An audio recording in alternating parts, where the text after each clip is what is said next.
Alright, magandang araw po sa inyong lahat mga kababayan. Batang Maynila to, it's breaking news po tayo. Breaking news. Meron pong kumakalat ngayon na litrato ni dating Pangulong Rodrigo Duterte habang pasakay ng Cathay Pacific Airways Flight CX-912 sa Ninoy Aquino International Airport, NAIA Terminal 3 na patungong Hong Kong. Kahapon po yan, alas 8:42 ng umaga. Ayan mga kababayan yung biyahe. Yan po yung pagsakay ni dating Pangulong Rodrigo Duterte dyan po sa eroplano. Ano yung sinakyan niya? Cathay Pacific Airways Flight CX-912 sa NAIA Airport Terminal 3. Ayan mga kababayan. So kumakalat po yan. Ayan po yung viral na litrato. So ang tanong ng mga Marites, ano ang gagawin ni former President Rodrigo Duterte dyan sa Hong Kong?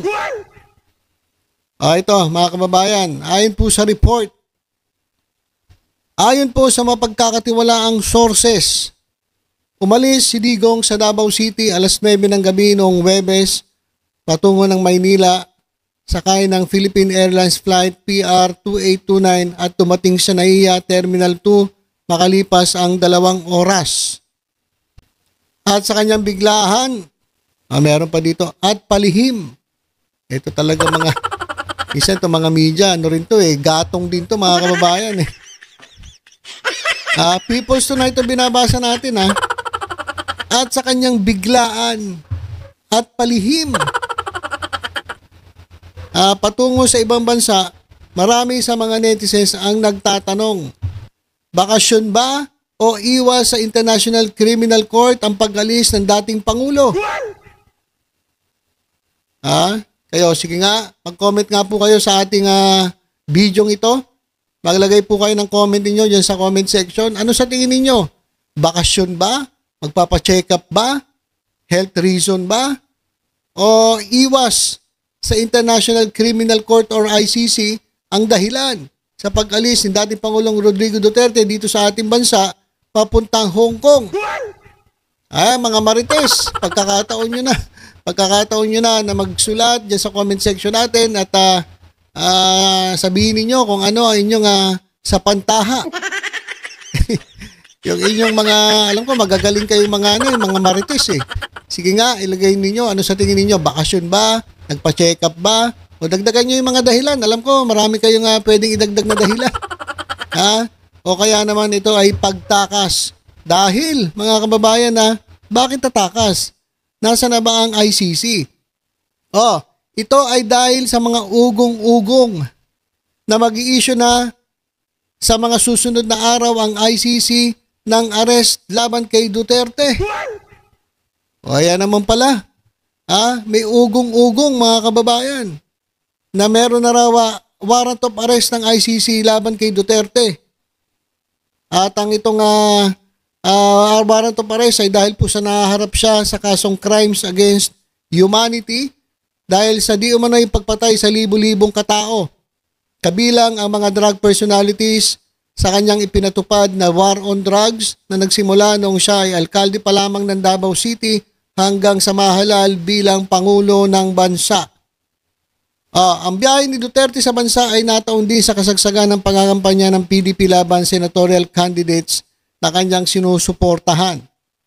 Sa halip na harapin ang investigasyon ng ICC, ilang ulit ng pinagmumura ni Duterte ang International Tribunal na nagtataguyod ng karapatang pantao at ginigiit na hindi ito magpapaaresto sa mga banyaga dahil ang kinikilala lamang niya ay ang batas sa Pilipinas. Ayan po mga kababayan yung report. So, umalis papuntang Hong Kong. Ang tanong, pag dating niya ba sa Hong Kong, doon lang siya sa Hong Kong. Hindi kaya papunta siya sa China para kausapin ang kanyang best friend? Hindi ko na sasabihin kung sino yung best friend. Alam niya na naman siguro kung sino. Kung sino yung nandyan po sa China. na pwedeng magprotekta sa kanya laban sa ICC. Oh, di ba? So, ganun po yung kumakalat na kwento mga kababayan.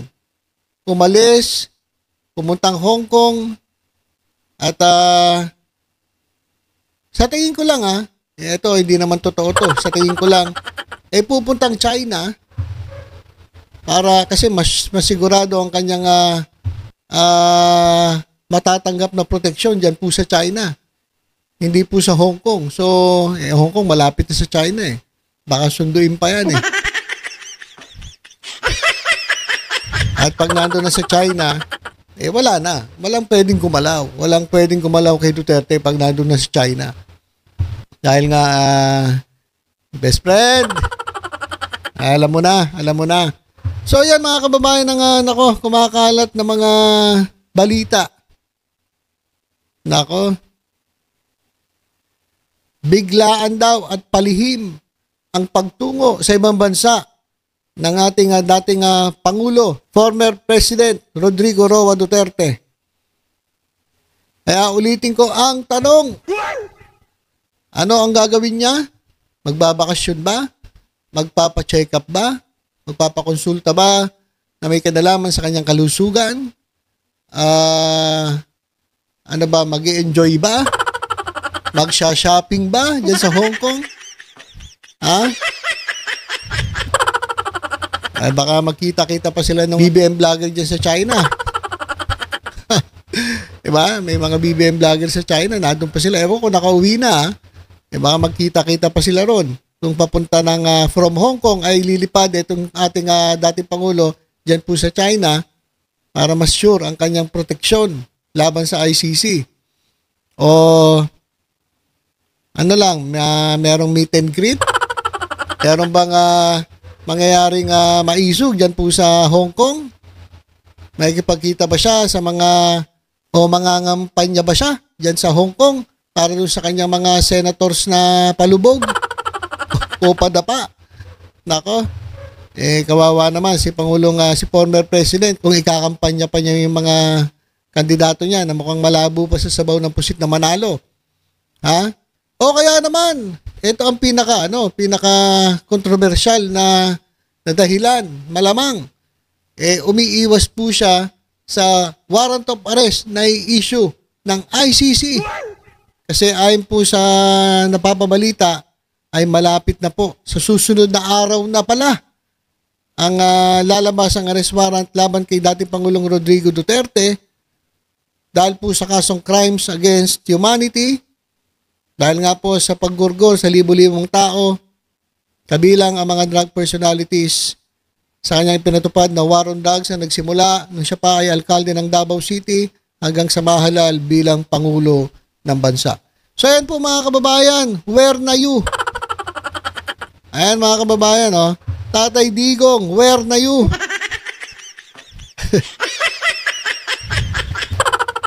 Ayan, where na you, Tatay Digong? So, abang-abang lang po tayo sa update tungkol dito. Basta ang gagawin nyo lang para malaman nyo ang update, tutok-tutok lang po dito sa Batang Maynila Toits para sa mga susunod pang balita.